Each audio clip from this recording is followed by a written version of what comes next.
Hello my dear students, now question number 11.22 हम देख रहे हैं। ओके, क्वेश्चन में गिवन है a body cools from 80 degree centigrade to 50 degree centigrade in 5 minute. Calculate the time it takes to cool from 60 to 30 और atmosphere का temperature है 20 degree centigrade. यहाँ पर हम Newton's law of cooling use करेंगे। हम यूज़ करने वाले हैं Newton's law of cooling. Okay, Newton's law of cooling, Newton's law of cooling. तो उसमें हमको समझना पड़ेगा what is meaning of cooling. Cooling का मतलब क्या होता है? अगर कोई बॉडी का टेम्परेचर डेल्टा टी डिक्रीज हो रहा है डेल्टा टी टाइम में, ओके, तो that is called cooling and this cooling is directly proportional to the difference of temperature of body and surrounding.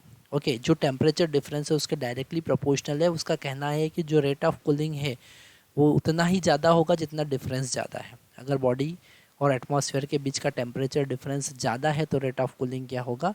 ज़्यादा होगा। तो यहाँ पर इसको टेम्परेचर डिफरेंस को हम लिख सकते हैं T2 minus T1 divided by T is equal to K, एक कांस्टेंट ले सकते हैं। अब यहाँ पर बॉडी का टेम्परेचर तो चेंज हो रहा है, T1 से T2 जा रहा है, ओके, या T2 से T1 जा रहा है। तो यहाँ पर कौन सा टेम्परेचर आपको लेना है? तो हम यहाँ पर मीन टेम्परेचर ले सकते हैं, मतलब T1 plus T2 by 2 minus T0 हम लिख सकते हैं।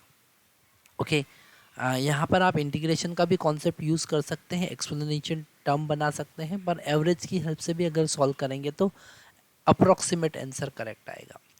ओके, तो यहाँ पर जो टेम्परेचर डिफरेंस है, एक्चुअल में हमको यहाँ पर फाइनल इनिशियल टेम्परेचर ज़्यादा होगा, फाइनल टेम्परेचर कम होगा, तो T1 माइनस T2 लिखना पड़ेगा।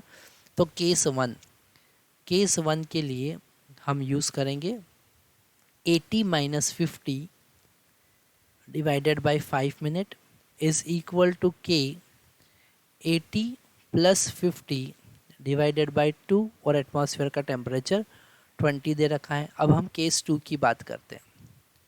केस 2 की बात करते हैं, उन्होंने कहा है 60 से 30 गया, टाइम हमको फाइंड करना है, is equal to K 60 plus 30 divided by 2 minus 20। दोनों का रेशो ले लेंगे, यहाँ K से K कैंसिल हो जाएगा, ये T का ऊपर मल्टीप्लाई होगा, तो यहाँ पर हो जाएगा T इंटू डिफरेंस यहाँ पर 30 है, और ये हो जाएगा 5 इंटू डिफरेंस यहाँ पर 30 है, तो कैंसिल होने वाला है ना। ये हो जाएगा हमारा 130/2 मतलब 65 माइनस 20, और ये हो जाएगा 90/2 मतलब 45 माइनस 20। ओके, हम यहाँ पर आगे सॉल्व करेंगे, कलर हम चेंज कर लेते हैं ताकि आपको अच्छे से समझ में आ जाए।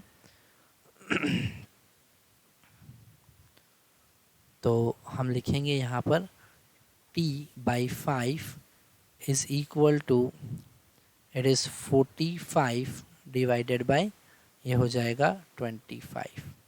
ओके, 5 सब में कैंसिल करेंगे, 9/5 आएगा, 5 से 5 कैंसिल, टेम्परेचर टाइम लगेगा 9 मिनट, अप्रॉक्सीमेट कितना टाइम लगेगा?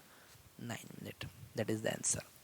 ओके, यहाँ पर हमने एक बहुत इंटरेस्टिंग कॉन्सेप्ट का यूज़ किया है, और उस कॉन्सेप्ट को जस्ट बहुत इंटरेस्टिंग कॉन्सेप्ट का हमने यूज़ किया है, और उस कॉन्सेप्ट को हमने कहा है बहुत इंटरेस्टिंग कॉन्सेप्ट को हमने यूज़ किया है, उस कॉन्सेप्ट को हमने कहा है मीन का कॉन्सेप्ट। हमने एवरेज वैल्यू यहाँ पे लिया है, इंटीग्रेशन का यूज़ नहीं किया है। अगर आपको इस टाइप के कॉन्सेप्ट में कोई डाउट आता है तो you can comment me any time. Thank you very much.